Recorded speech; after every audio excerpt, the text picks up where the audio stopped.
Je vous souhaite sincèrement d'aller pour le mieux. Cela fait des jours, voire des semaines que je me retiens d'écrire à Abdid.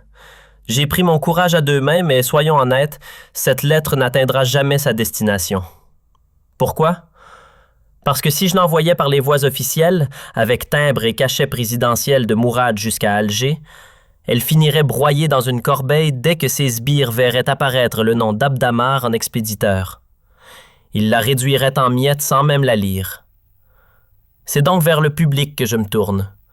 Non pas par goût du spectacle, mais parce que c'est le seul témoin encore impartial que je peux convoquer. Ce que je veux, c'est révéler ce qu'Abdid ignore lui-même. Des vérités amères sur les gens qui l'entourent. Que contient cette lettre fantôme? Elle établit un constat froid, nécessaire, sans langue de bois. On ne peut espérer de transformation en Algérie sans reconnaître que le cœur du pouvoir est parasité. Les vrais leviers de décision sont accaparés par une poignée de groupes occultes, sans mandat, sans légitimité, dont la seule boussole est l'intérêt privé, le piston familial et le calcul clanique. Et tout cela dans un mépris total de toute logique d'État. Je vais le redire sans détour.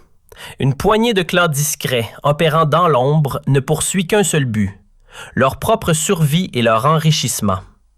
Ils ne servent ni le pays, ni les institutions, ni même un semblant de bien commun.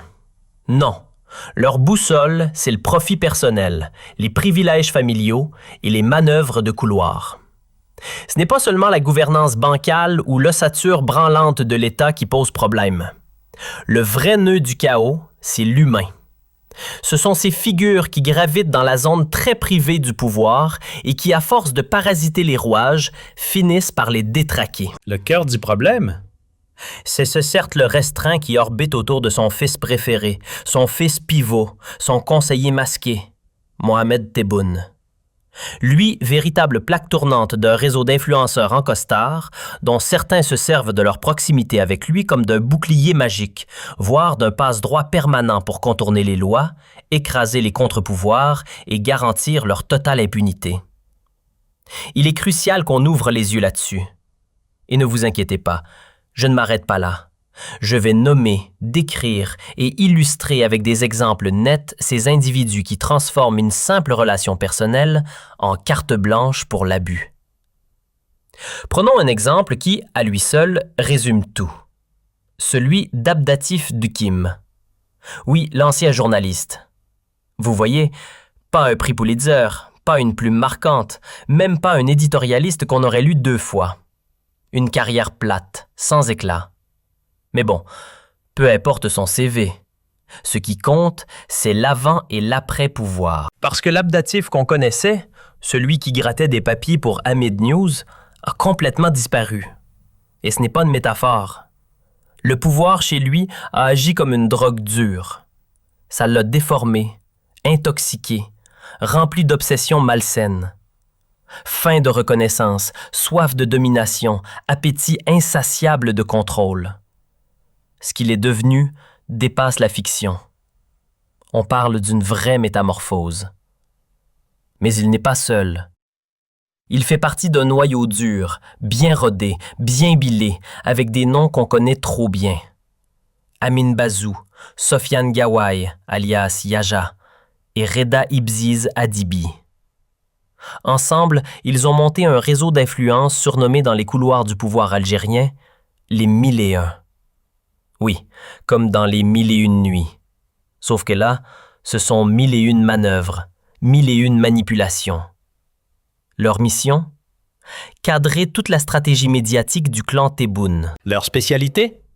Faire croire à Mohamed Tebboune qu'ils sont les plus fidèles, les plus dévoués, les plus vertueux serviteurs de la République, alors qu'ils ne servent que leurs propres intérêts, sous couvert de loyauté familiale.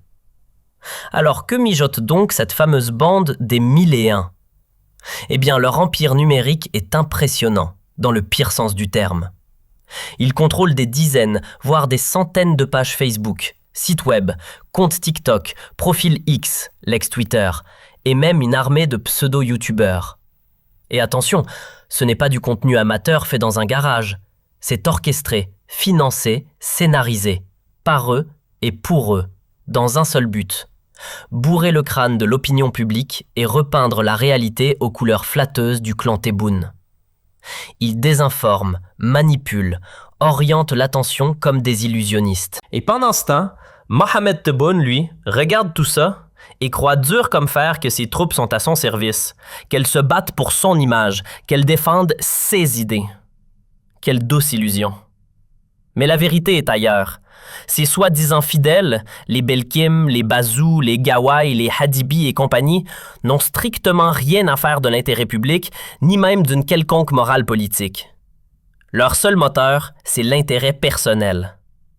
Ils exploitent leur proximité avec le pouvoir comme une carte VIP, pour gratter des enveloppes budgétaires, racketter des hommes d'affaires, s'infiltrer dans des contrats économiques, pousser des proches à des postes clés dans les services publics ou les organes de sécurité.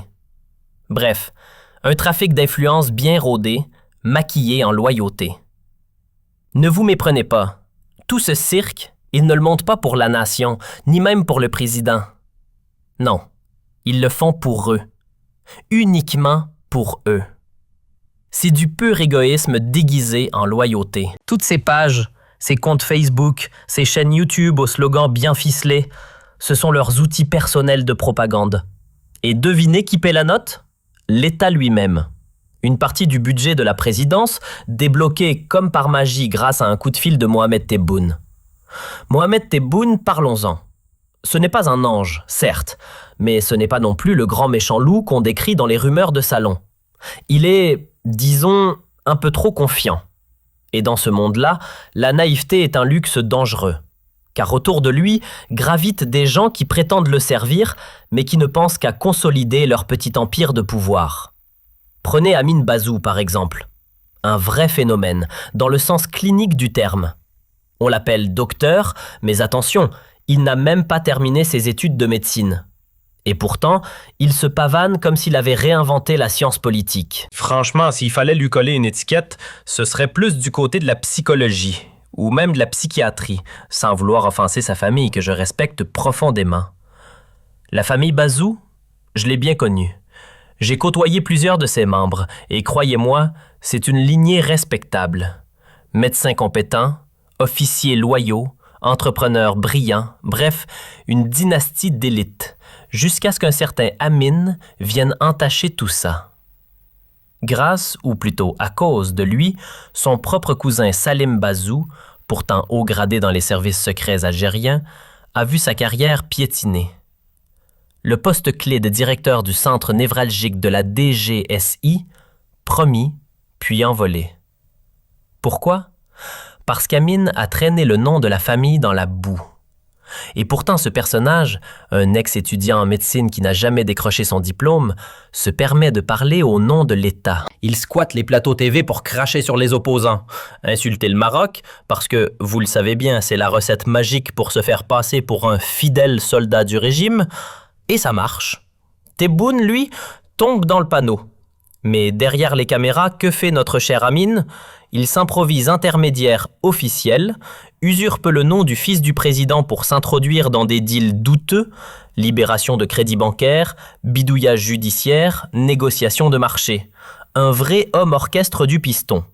Résultat, il est désormais cité dans plusieurs enquêtes. Police, gendarmerie, services de renseignement.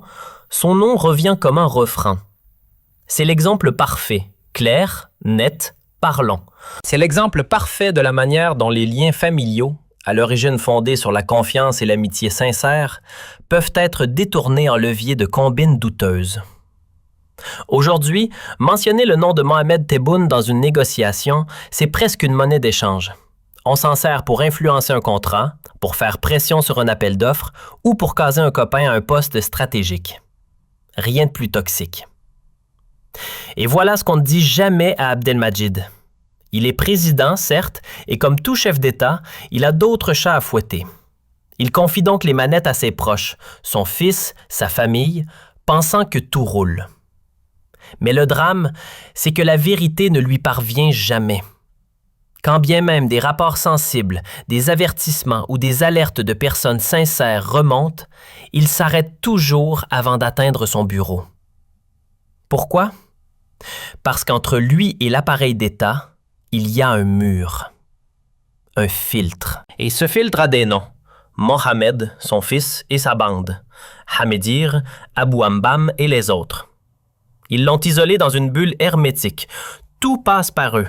Et ce qui les dérange? Ils le bloquent. Ou mieux, ils le maquillent. Résultat, vouloir rencontrer le président, aujourd'hui, c'est comme vouloir franchir un labyrinthe sans carte. Une vraie épreuve, digne d'un film de science-fiction. Tenter d'avoir une entrevue avec le président Tebboune aujourd'hui, c'est presque une mission impossible. Même pour une figure nationale, il faut passer par une véritable course d'obstacles. Le parcours classique? Faire la cour acide, quémander l'aval du fils, supplier Hamedirou ou flatter Bohème. Et encore, rien n'est garanti. Bien sûr, on comprend qu'un chef d'État ne peut pas ouvrir sa porte à tout le monde, n'importe quand. Il a un emploi du temps serré, des priorités. Mais là n'est pas le vrai souci. Le vrai problème, c'est qu'il est cerné par une garde rapprochée qui ne fait que lui servir des mensonges à la chaîne. Des gens qui lui filtrent la réalité, qui lui masquent les urgences et qui sabotent l'accès à la vérité. Prenons le clan des 1001, ces experts en détournement d'objectifs publics. Grâce à des fonds tirés directement du budget présidentiel, ils arrosent des pages Facebook minables, financent des comptes de réseaux sociaux aussi creux qu'agressifs et produisent un contenu si médiocre qu'il fait plus de tort que de bien au clan Tebboune. Une opération de communication qui se retourne contre son propre camp. Et pendant ce temps-là, ces marionnettistes profitent de leur proximité avec la famille présidentielle pour faire pression. Leur spécialité, le chantage politique. Ils intimident d'autres hauts responsables, sèment la peur dans les ministères et imposent leurs lois via une propagande numérique ciblée. Car tout le monde sait que lorsque les noms Adibi, Ouadj ou Gawai sortent dans une attaque médiatique, c'est que ça vient de tout en haut, du cercle intime de Mohamed Tebboune. Quand l'un de leurs médias attaque, tout le monde tremble. Qu'il s'agisse d'un ministre, d'un PDG ou d'un haut fonctionnaire, la réaction est toujours la même, panique à bord. Car dans leur tête, une seule pensée tourne en boucle. C'est Mohamed Tebboune qui nous en veut. C'est le clan présidentiel qui tire les ficelles. Et à partir de là, plus personne n'ose respirer. Ils cessent de prendre des décisions, bloqués par la peur d'un coup de fil fatal. Ils cherchent alors à arranger les choses. Entendez, passer sous la table pour négocier avec Adibi, Ibziz ou l'inévitable Amin Bazou. Objectif, sauver leur poste, éviter la disgrâce et surtout, garder leur fauteuil au chaud. C'est là que la machine d'extorsion s'enclenche. Ces messieurs en profitent pour exiger des cadeaux, parfois sous forme de pots de vin, parfois en avantage en nature ou en privilèges bien juteux. Une pression discrète mais efficace, du chantage haut de gamme. Un exemple? Prenez l'affaire de la famille. C'est du cousu main, une vendetta personnelle maquillée en scandale d'État. La famille Ayou et ses 6 frères? Leur vrai crime, c'est d'avoir eu un conflit personnel avec Amin Bazou ou Abdim à l'époque où ils travaillaient ensemble après l'épisode Jazz. Une querelle privée, transformée en machine judiciaire. Le cas d'école par excellence. Tout a commencé avec un rêve, ou plutôt un plan d'affaires fumeux signé Amin Bazouk. Monsieur voulait lancer un projet agroalimentaire financé par un groupe bien connu, les SU. Ceux-là même qui ont monté l'usine Kia à Batna via leur filiale Larbo ou Lessarba. Enfin, un de ces noms au parfum industriel. Il avait même trouvé un associé du côté de Hydra pour faire avancer l'affaire. Mais à peine les choses lancées, boum, conflit. Pourquoi? Parce que les SU ont flairé quelque chose d'instable chez Amin. Un comportement inquiétant, trop gourmand et surtout des exigences financières totalement déconnectées de la réalité. Bref, un deal impossible. Et là, commence la vengeance. Pendant 3 à 4 ans, Amin et son clan n'auront qu'une obsession, salir les SU aux yeux de Mohamed Tebboune. Comment? En le bombardant de théories complotistes. Les SU financent les opposants à ton père. Les SU sont derrière le MAC. Les SU sont alliés avec les Marocains. Résultat, Mohamed Tebboune, naïf et sincère, finit par gober tout ça.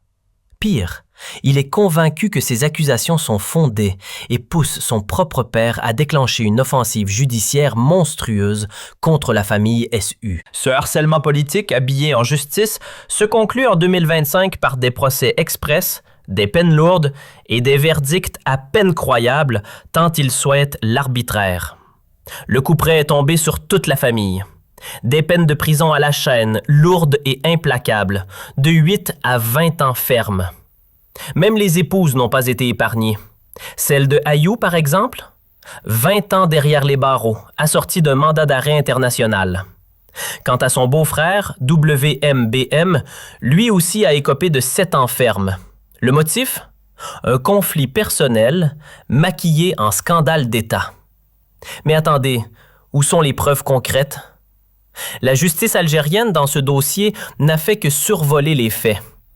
L'affaire repose sur des déclarations floues de prétendues victimes. On a versé de l'argent, mais on n'a jamais eu nos appartements. Sauf que la défense a démonté un à un ses arguments. Elle a prouvé que les transferts étaient traçables, que les montants étaient justifiés. Alors quoi? Oui, peut-être qu'il y avait matière à un redressement fiscal, à quelques amendes, voire des sanctions pécuniaires, mais sûrement pas à des années d'emprisonnement. Pourtant, on leur colle les étiquettes les plus graves: blanchiment, escroquerie immobilière, détournement. Tout ça sur la base de dossiers mal ficelés, de preuves gonflées artificiellement, et surtout d'un seul objectif: les écraser. Mais si on gratte un peu, où est le vrai problème dans toute cette histoire? C'est simple. La famille en question a eu le malheur de croiser la route de Bazou Kamzou, un ancien de Jazzia, où il a traîné ses guêtres 2 ou 3 ans. C'est d'ailleurs cette boîte-là qui l'a fait sortir de l'anonymat total. Parce que soyons honnêtes, avant ça, Hamzou, c'était un journaliste fantôme. Zéro notoriété, aucune crédibilité.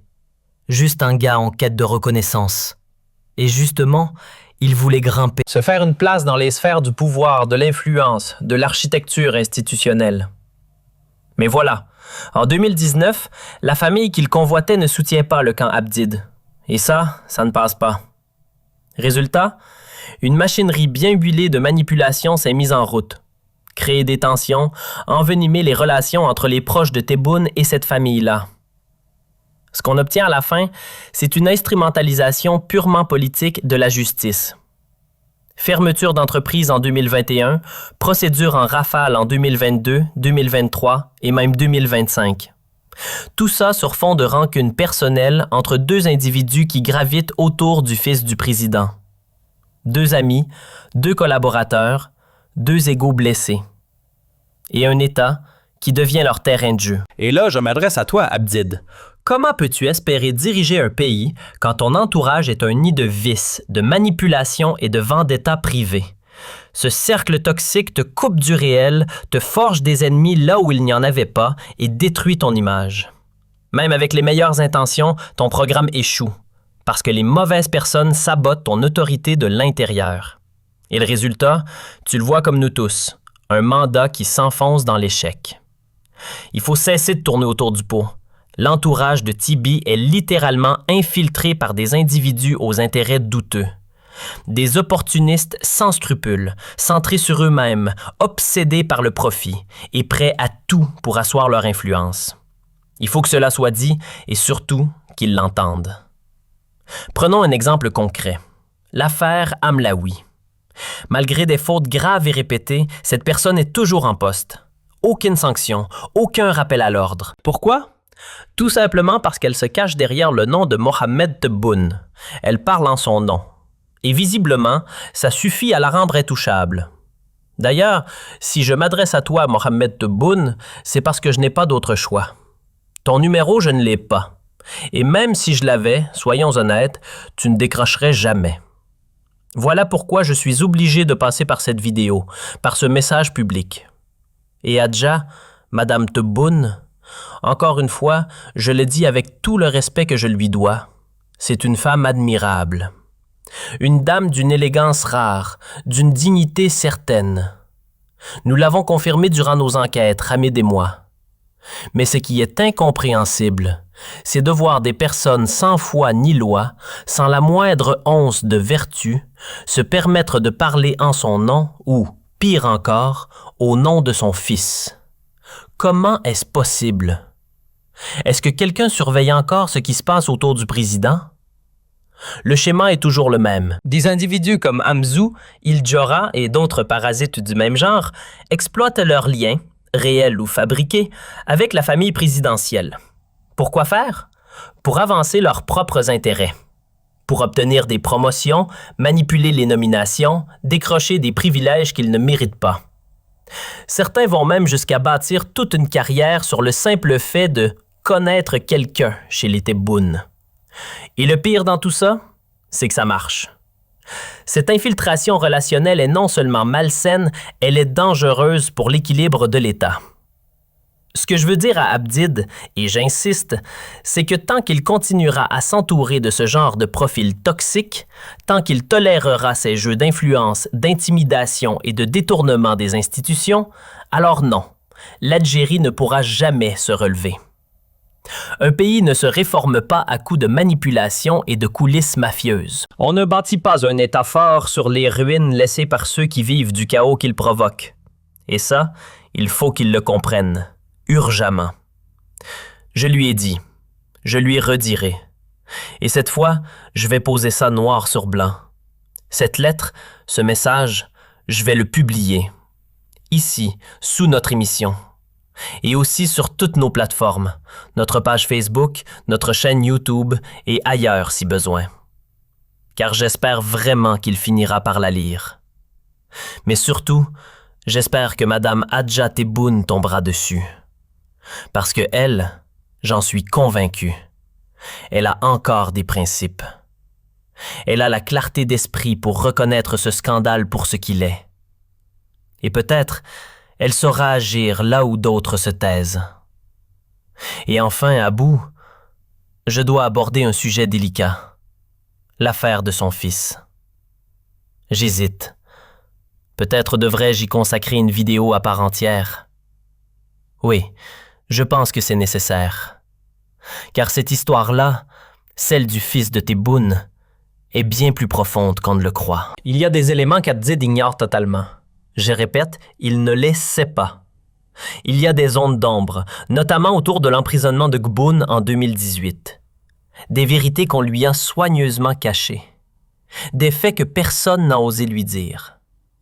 Je vais m'arrêter là pour aujourd'hui. Mais une chose est sûre, ce dossier mérite une émission entière, car ce qu'il contient est explosif, censuré, étouffé et surtout extrêmement dangereux.